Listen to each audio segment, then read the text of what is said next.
Kalau apresiasi buat peneraju acara, barisan panel hakim yang berpaksikan keadilan, penjaga masa yang setia dengan randiknya, serta pendengar setia yang mempunyai minda kelas pertama.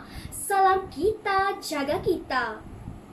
COVID-19 kesannya terhadap ekonomi serantau. Begitu indahnya modus pidato saya pada hari ini. Menurut Jabatan Penerangan Malaysia, frasa COVID-19 ditarifkan sebagai sejenis virus yang lazimnya menjangkiti saluran pernafasan manusia, manakala ekonomi serantau merupakan dominan sosial yang melibatkan negara di pesisir Asia Tenggara. Secara konseptual, modul pidato COVID-19 kesannya terhadap ekonomi serantau dapatlah ditarifkan sebagai sejenis virus yang lazimnya menjangkiti saluran pernafasan yang memberi impak kepada dominan sosial kepada negara-negara di pesisir Asia Tenggara. Namun, persoalan yang kian berlegar di gaumina sidang Dewan sekalian, apakah kesan COVID-19 terhadap ekonomi serantau?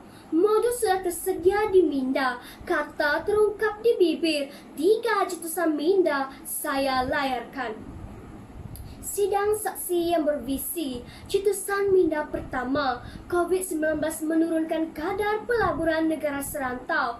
Menurut Maybank Investment Bank Research, telah menurunkan unjuran pelaburan mereka bagi pertumbuhan keluaran dalam negara kasar KDNK Malaysia pada tahun ini antara 4.0 sehingga 4.4% berikutan penularan COVID-19. Menurut Setiausaha Agong Untet Mohisha Kitui mengatakan bahawa pandemik itu mempengaruhi penawaran dan permintaan selain mengakibatkan kejutan pasaran untuk FDI. Impaknya, pelaburan negara serantau seperti ASEAN dan APEC terjejas teruk kerana industri produktif utama, pengurangan pengiriman wang dan hasil pendapatan pelancongan serta kontrak perdagangan dunia semakin merosot. Keadaan ini sekaligus telah menggugat pendapatan negara serantau dan ekonomi tidak berkembang ibarat sudah jatuh di timpa tangga. Hadirin dan hadirat sekalian, cetusan minda kedua, COVID-19 menjejaskan aktiviti dagangan serantau. Pengarah Urusan Advokasi Jenama Runcit dan Dagangan RTBA, Help Michael berkata, ekonomi gelap Malaysia lebih menggurunkan jika dibandingkan dengan negara yang lain. Beliau turut menyatakan ekonomi gelap Malaysia mewakili 21% daripada keluaran dalam negara kasar KDNK dan dianggarkan berjumlah 300 bilion ringgit setahun berbanding tahun yang sebelumnya. Pandemik COVID-19 adalah gabungan krisis, kesihatan dan ekonomi. Laporan menunjukkan negara-negara yang dilanda wabak telah mengalami penurunan pertumbuhan dagangan mereka bagi tahun 2020 berikutan pertumbuhan perlahan dalam pembuatan dan perdagangan. Hal ini sedikit sebanyak telah menggugat proses import barang makanan dari negara serantau seperti ASEAN.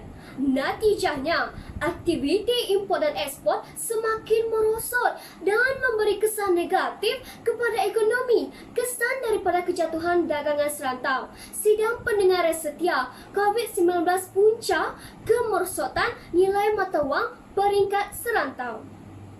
Kesan negatif penularan pandemik COVID-19 menyebabkan gangguan terhadap bekalan dan rantaian nilai berikutan langkah sekatan pergerakan dilaksanakan di banyak negara bagi mengekang penularan wabak berkenaan.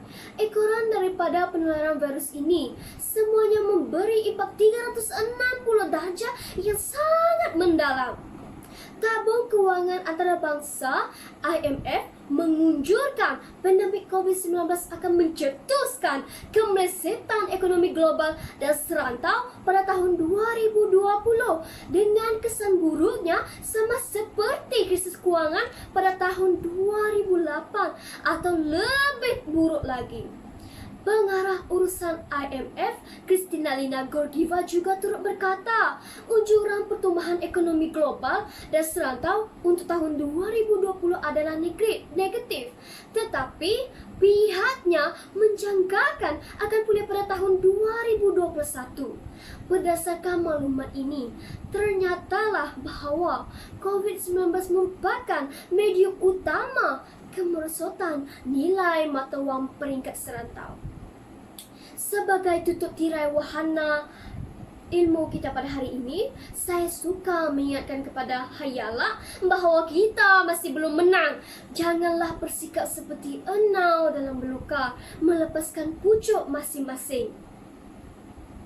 Saya yakin seluruh rantau antarabangsa semakin menyelah semangat wajar dalam menangani pandemik ini. Beringatlah, jangan pisang berbuah dua kali hanya kerana ingkar tidak mematuhi perintah kawalan yang telah ditetapkan. Sekian, terima kasih.